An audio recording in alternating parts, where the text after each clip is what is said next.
Welcome back to Building Character, where we figure out how to play as your favorite fictional characters in Dungeons & Dragons. Join the Patreon for this sheet and a whole bunch more, and like and subscribe for a campaign you'll really dig next time you play. Maybe. Today we're building the Shovel Knight, a guy who enjoys taking down baddies with gardening equipment almost as much as he loves his wife. I'm disappointed it took me so long to play this game. A wife guy fighting with an unconventional weapon is my favorite thing. At least it is now. But I can't help falling. Let's start out with our goals for this build. First, we need to be a gravedigger, ending people's lives with the same tool we'll use to literally put them in the ground. Next, we need some much more expensive ordnance, only the finest Chester has to offer. Finally, we're going to supercharge our shovel with some extra oomph.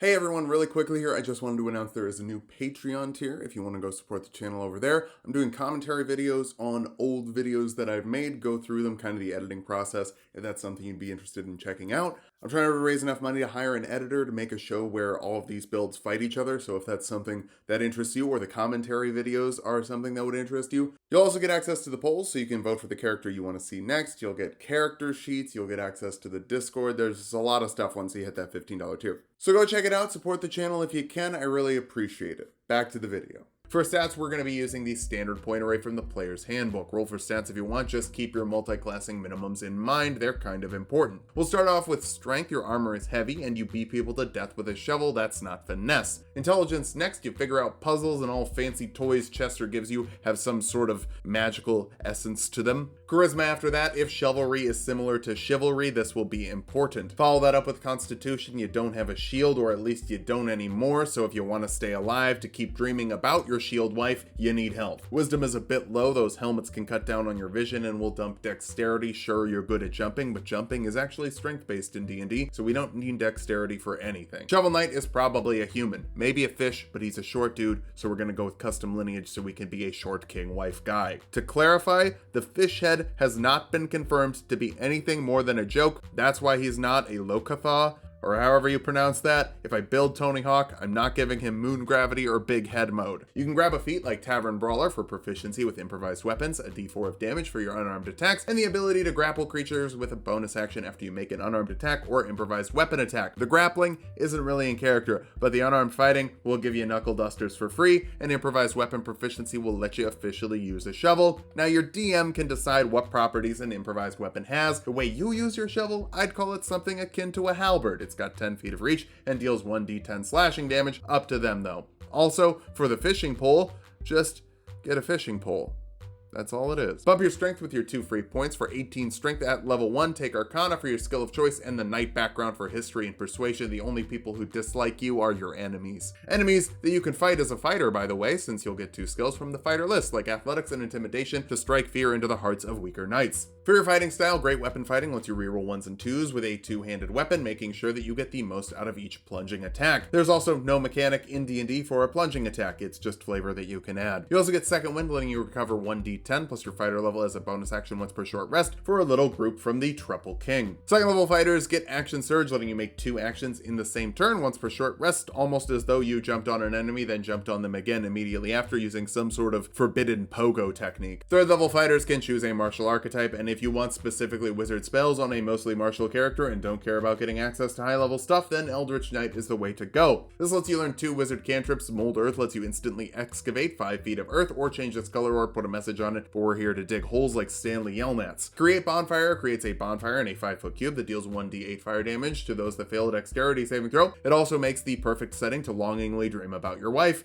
Just make sure you remember to dig it up when you're done. Fire safety is an important part of Shovelry. For your first level spells, Chaos Bolt fires a ranged spell attack that deals a random amount of damage. It deals 2d8 plus 1d6 acid, cold, fire, force, lightning, poison, psychic, or thunder damage. You get to pick one of those based off of the d8s you roll. If you roll double, it bounces to another creature to cover your Chaos Orb. Shield adds 5 to your AC as a reaction. Heavy armor should already give you a reputation as a tank, but this will help you lock it down as more than just a phase. Catapult forces a dexterity saving throw on a creature, dealing 3d8 bludgeoning damage to those that fail, and Anchor could honestly just be a thrown weapon, but it costs magic, and you're putting a little extra oomph on it, so I'm gonna call it Catapult. You also get Weapon Bond, so you can always conjure your shovel to you, so you'll always have something to protect yourself. 4th level fighters get an ability score improvement, cap off your strength for maximum Shovelry. Sure, you have fantastical magical abilities, but you're not called Anchor Knight. You also get another spell, and it's either Evocation or Abjuration, so we'll grab the Warhorn a little bit early with Thunderwave, letting you force a Constitution saving throw on creatures in a 15-foot cube in front of you, dealing 2d8 thunder damage to those that fail, half as much to those that succeed. If they fail, you also push them back 10 feet for some real ear-shattering action. 5th level fighters get an extra attack, letting you pogo twice with your action instead of once, and you can pogo up to 4 times with an action surge. You could also use the action surge to mix a spell in with your shovel slashing, up to you. That is kind of the point of Eldritch Knight. 6th level fighters get another ability score improvement or feat. We can't get our strength any higher, but we can make our shovel hit harder with the Great Weapon Master feat. This lets you take a -5 penalty to your attack rolls with a heavy weapon, but you get to add 10 to the damage roll. Now, I don't know if your DM will categorize a shovel as a heavy weapon, but according to the highly respected shovel weighing website wonkydonkeytools.org, a shovel can weigh up to 6.5 pounds. A glaive is a heavy weapon in 5e that weighs 6 pounds, so there is precedent. If you critically hit, you can also make another attack as a bonus action to really pogo for the gold. 7th level Eldritch Knights get War Magic, letting you make an attack as a bonus action after you cast a cantrip with your action, letting you bonfire it up and smack your foes with a red hot shovel. That's not a mechanical thing you can do, but holy hell, I would allow it in the game. It sounds sick. You can also learn 2nd level spells here. Scorching Ray is the perfect flare wand, firing 3 fireballs as a ranged spell attack that deal 2d6 fire damage each and hit one target or multiple. Spamming one target would be my favorite use of it, but up to you. 8th level fighters get another ability score improvement, bump that intelligence since your spells are more useful than the stick with some metal at the end of it. Who could have guessed? Speaking of, you can learn another spell that doesn't have to be Evocation or Abjuration, so grab Jump to triple your jump distance for a minute, letting the Propeller Dagger take you to new heights. Since jumping is tied to strength, this means you can clear 60 feet horizontally or 24 feet vertically. Keep in mind, you need to have that much movement, so you'll probably have to do some dashing. 9th level fighters get Indomitable, letting you reroll a failed saving throw once per long rest. The Phase Locket is some seriously strong stuff. We're going to get a few different ways to use it.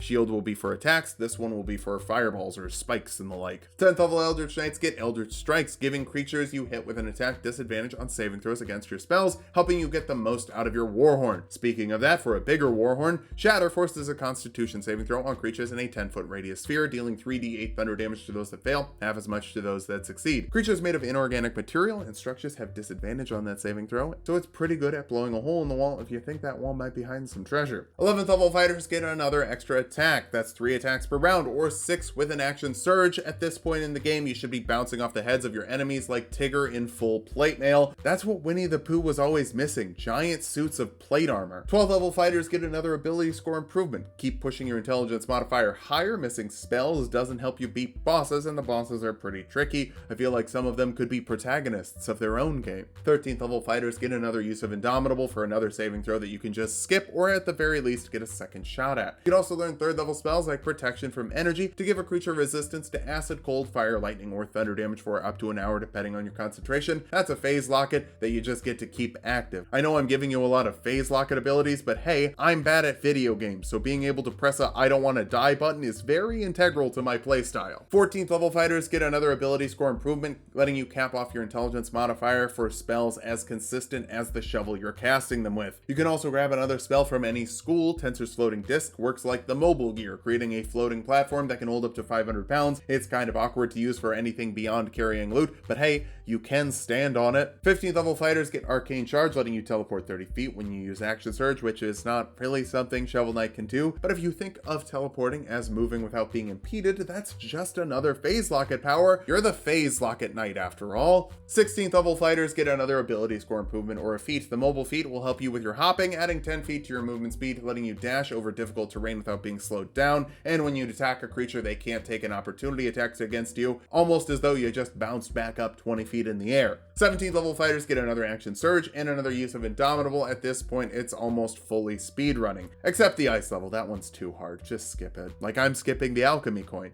There isn't a way to turn your enemies permanently into gems. Even the 9th level spell True Polymorph can only turn someone into an object for a limited amount of time. It's clearly just a magic item your DM gives you. But shouldn't all the Chester items be that? We're just sort of digging a hole here, and we keep going deeper and deeper until I'm trapped and can never escape. Wouldn't be the first time. Anyway, 18th level Eldritch Knights can learn 4th level spells. Stone Skin gives you resistance to bludgeoning, piercing, and slashing damage for up to an hour depending on your concentration. That means no ouchies even when you walk across a bunch of D4s.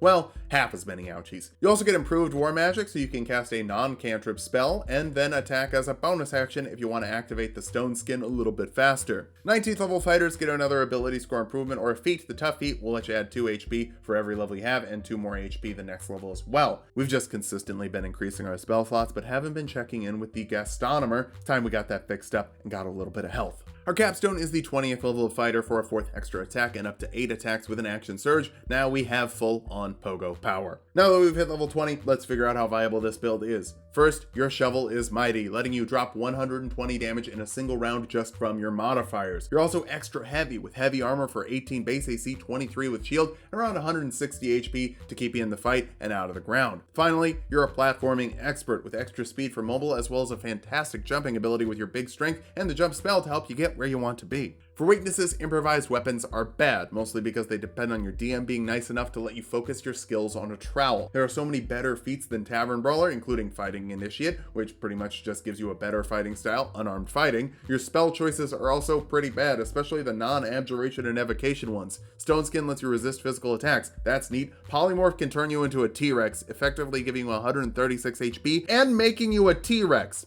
Haste and Blink from the 3rd level are also really good on a fighter. Basically, if you're going Eldritch Knight, find spells to make you better at fighting, not spells to make a coffee table with dependency issues. Finally, dumping dexterity is a rough choice. No amount of Indomitable is going to save you from some of the most common saving throws in the game when you've got a -1 modifier. So it's a good thing you have enough bulk to just walk through the fire and smack people with your shovel. Get dicking, get jumping, and get that world saved. Just be wary of things you can't beat to death with a stick. I don't know how a knight could beat a plague. Thanks for watching. If you liked the video, subscribe for more. We make 2 videos every week. Join the Patreon for this sheet and a whole bunch more, and sub to Tulok and Mango for more Tulok fun.